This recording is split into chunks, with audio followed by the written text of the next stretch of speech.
know anybody who walks around and goes, you shouldn't save money, right? Right. I mean, there's probably some freak somewhere who does that, but most people think it's a good thing to save money. And I think the reason people don't save money is I think it's very hard to keep up in our society. It just really, really is. And it seems to get harder and harder with time. And that's because of the massive, cost shifting that has gone on.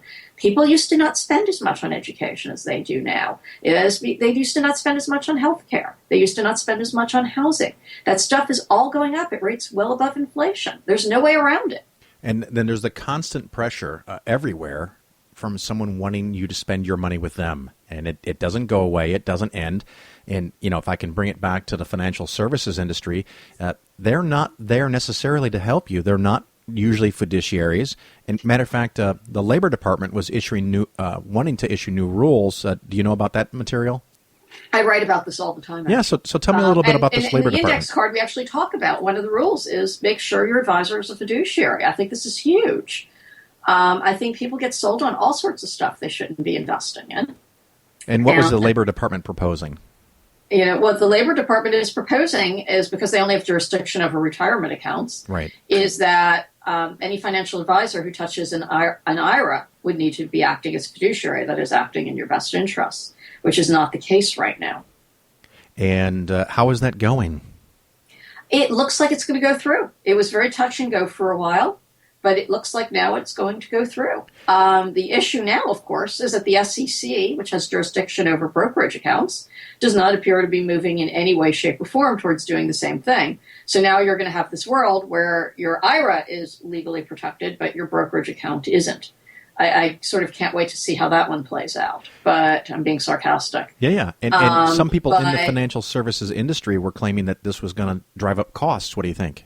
I think that is utterly ridiculous. And the most hilarious thing was this week, my friend Dave Diane actually wrote about this over at The Intercept, where Elizabeth Warren caught out a bunch of these financial services firms that are going up to Capitol Hill and saying this is going to destroy our business, telling on their analyst calls, which is, for your listeners who don't know this is the calls publicly traded companies do every 3 months after their quarterly reports are released, with their investors, explaining their prospects, and analysts at the major banks that follow them get to ask questions.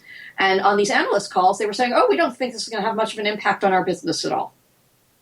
Nice. Yeah, Elizabeth. It was great. It was like one of those moments where, as a journalist, you're like, why didn't I think of doing this? God damn it, right? I listen to these analyst calls all the time. Elizabeth Warren is great about that. I know a few months ago I did a segment on she asked the industry to disclose gifts and presents and prizes and trips that were given to people selling annuities. I wrote a piece about that as well. It's just fantastic, right? Not my piece, which is fine, but right. That was a great piece. That was a great report she wrote. Well, is there any topic about finance or investing or advisors or fiduciaries or anything that you'd like to cover that I haven't asked you? Well, I think the last thing I'll say is, and this is in the index card, the new book as well, is the last rule on the index card. People always ask us about why we put it in. It supports social service programs. And we said it because all of our personal financial lives are actually not possible without it. We don't think of it that way. But in fact, the vast majority of elderly people died in poverty before Social Security and Medicare. Most people need things like, mortgage and their mortgage deduction, unemployment insurance. Over 90% of us will be reliant on the government at some point. And we just don't think about that. And, if without those backstops, you could be wiped out in a minute by bad luck. And we urge people to recall that. Excellent. Yeah, I'm all for social safety nets. People have problems, and if they can, and you might be one of them. Yeah. And if you can be prevented from falling into a cascade event of living out of a box or a car, you can recover and get back to work and be a valuable member to society instead of someone that people stare at or spit on. It's horrible. Right. And this could happen to you. I think we have this myth in this country. It just happens to some weird, undeserving people. No, it can happen to almost anybody here, right?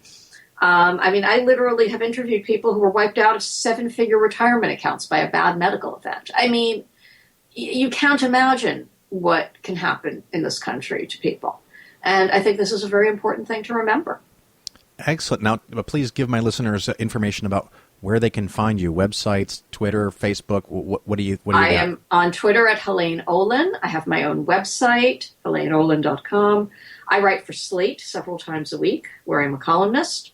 And my books, right? The index card is being carried everywhere right now, and Pound Foolish.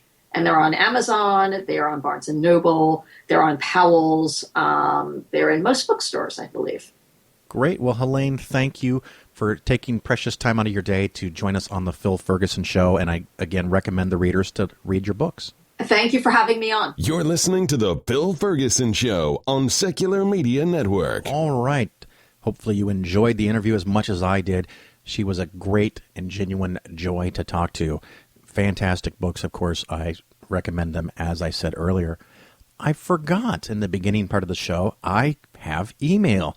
I get email on a regular basis, and people ask me for things to talk about, including the topic at the beginning of the show, which was the backdoor Roth IRA.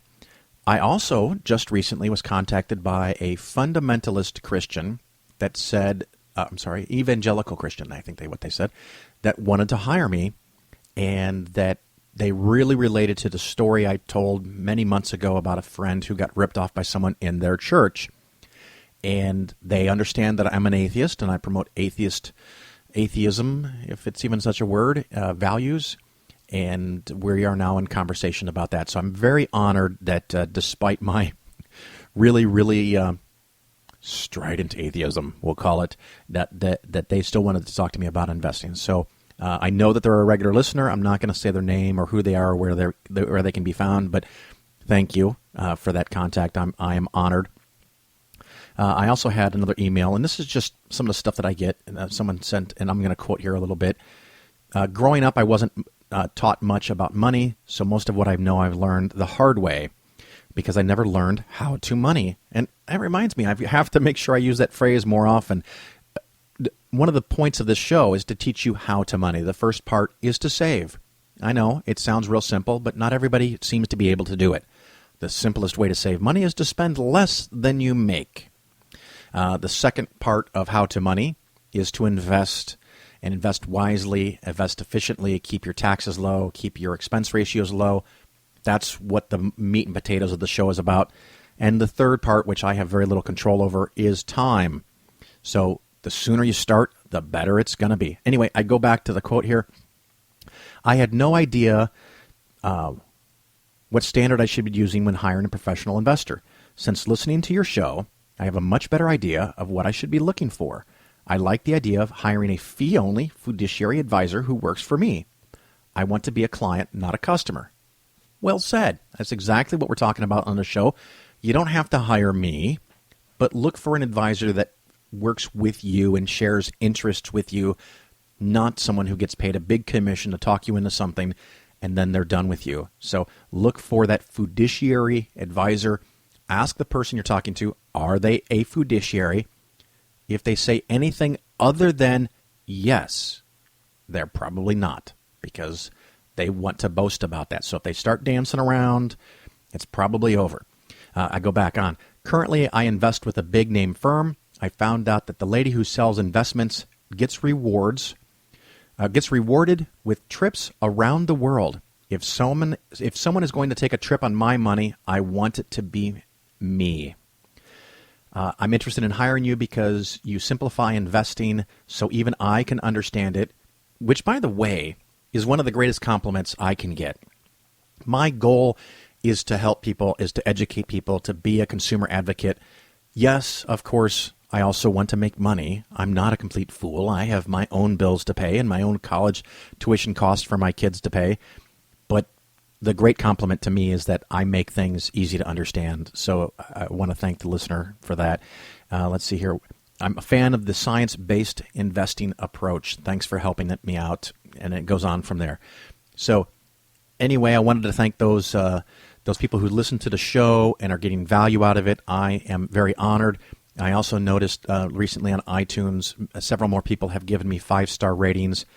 Thank you. Thank you very much. The show continues to grow, and I am just honored beyond belief the number of people that listen to the show and the people that recommend it to their friends. So a big thank you to all of you who have done that.